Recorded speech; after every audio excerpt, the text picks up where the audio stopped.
mabuting balita ng Panginoon ayon kay San Juan. Noong panahon yun, ang mga Hudyo ay kumuha ng bato upang batuin si Jesus. Kaya sinabi sa kanila ni Jesus, maraming mabubuting gawa mula sa mga ipinakikita ko sa inyo. Alin ba sa mga ito ang dahilan at ako'y inyong babatuin?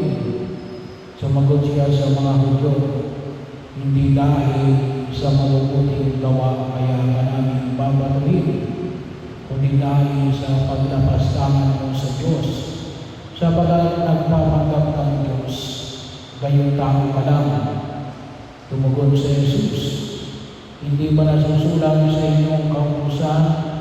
Sinabi ko, mga Diyos kayo, mga Diyos ang tawag ng kautusan sa mga pinagkatiwalaan ang salita ng Diyos, at hindi maaaring pagbilan ang sinasabi ng kasulatan.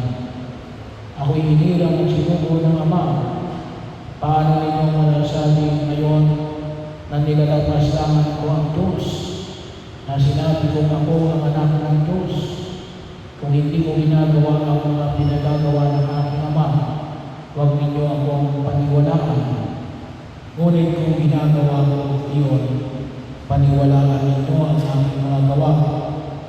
Kung ayaw naman ninyo akong paniwalaan, sa gayon, matitiyak ninyong nasa akin ang Ama at ako'y nasa Kanya. Tinangkanan naman nilang dapin siya, ngunit siya'y nakataliis. Muli pumunta si Jesus sa ibayo ng Jordan, sa buong na noong unay bibinyagan ng Juan. Nanatili siya roon at maraming lumapit sa kanya.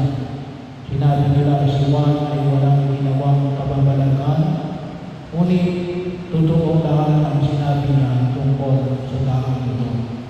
At doon ay maraming sumampalataya kay Jesus. Ang mabuting balita